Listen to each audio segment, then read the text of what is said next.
Well, so Okay, introduce yourself. So my name is Carol Bolden, and I'm not a tentative. I don't know how that got communicated wrong. I just crossed it out. Yeah, thank you. You already crossed it out. Thanks.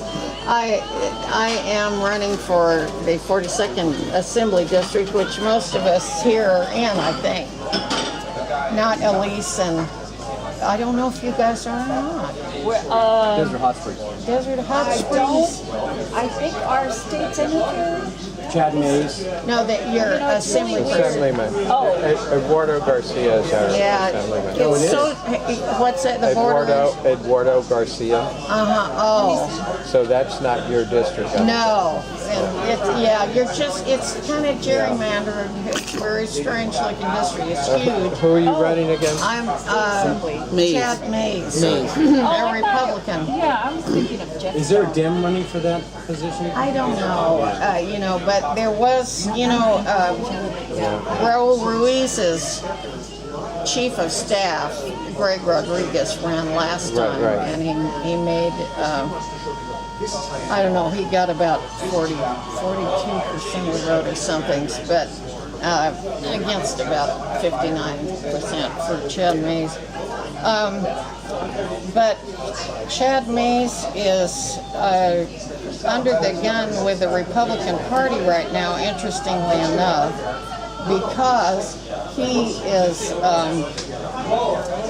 voted for cap and trade, and the Republicans are so anti-environment that even though we all know that cap and trade is really not environmental, it's in fact a kind of a license to pollute, and we were, the Green Party was basically against cap and trade. Because he voted for that, and it superficially looks like it's pro-environment, the Republican Party is down on him, which is pretty strange because, the fact is, I think he was trying to do the right thing, What but, he saw is the right thing. Yeah, what he saw is the right thing, even though it really isn't good for the environment. So he went against the grain with that, and he's under the, under some criticism. He had to step down from speaker, right? No, that's Anthony Rendon. No. I heard that Chad Mays. No, lost Chad his Mays position. also Yeah, lost he lost his speaker spot. They asked him. because of that. They asked him to. Yeah. You mean, step down. maybe you're thinking of a chairmanship of a committee? Of their Republican committee. Okay. He was- Yeah, That's the committee. different. Yeah. It's Yeah, Speaker of not the House speaker. is what I thought you meant, but because that's Yeah, Anthony but no, well, Rendon. it was a speaker position, but it wasn't the House, obviously, it was Assembly. But I mean, the Speaker of the Assembly, I'm sorry. so I yeah, misspoke. and he had higher aspirations. I've met with him a couple of times, and so he had higher aspirations, and I don't think that's going to happen for him now, and that's a shame because that would if he did, but he's going to run for the position, right? Again. Yes. Yes, he's running again. He's got a new website thing going on. Yeah. So anyway, that's who's the incumbent. But the main issues I'm going to be running on, of course, is going to be the green platform. So, but the main issues I'm going to be pushing are going to be single-payer health care. SB 562 is something that's very viable, and we need to get it passed. In fact, we're going to make a big push again in January, to try to get that done. It's faltered on the federal level, and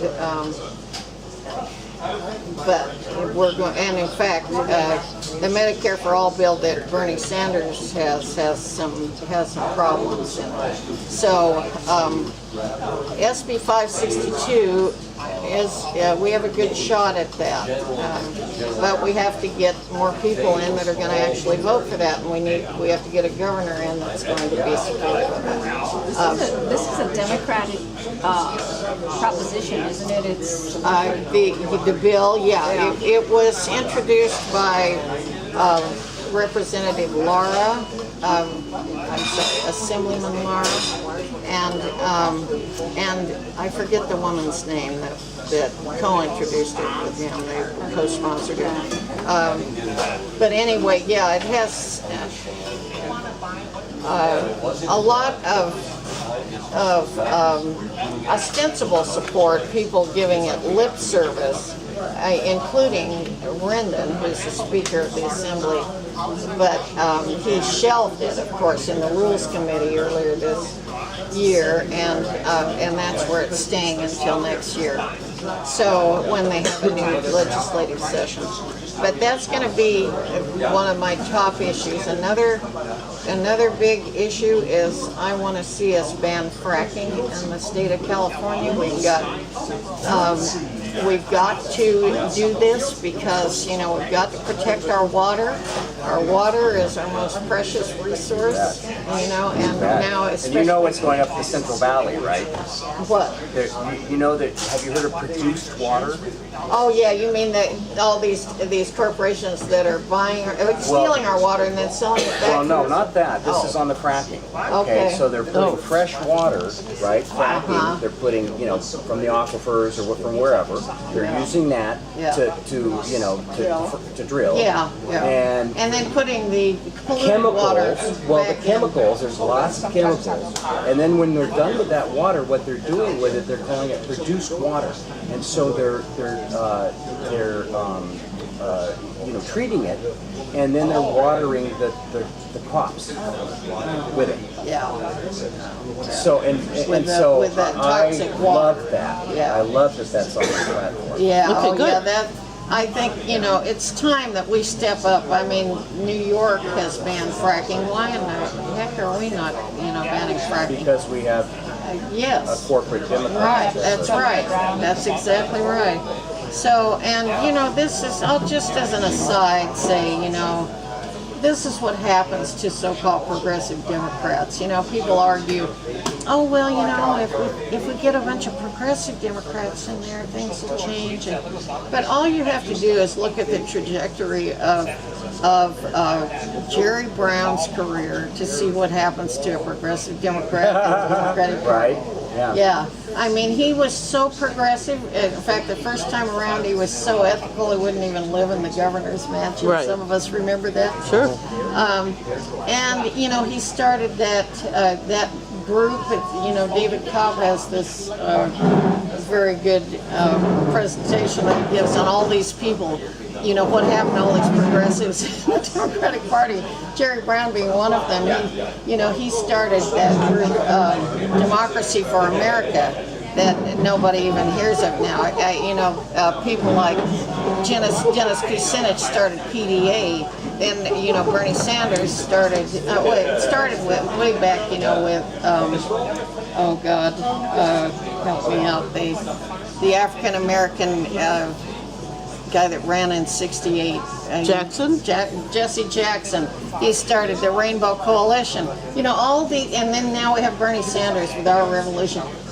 You know, they're going to change the party from within. They're all going to do this, and they never do. Ain't gonna happen. Yeah, No. it's not Every gonna single happen. progressive, because they did the Howard Dean. Exactly. Well, Who's now a pharmaceutical pusher. Oh, right. Yeah, he's Can't he's beat a them, join them, lobbyist. right? Yeah. Yeah, he's a lobbyist. Especially if they have money.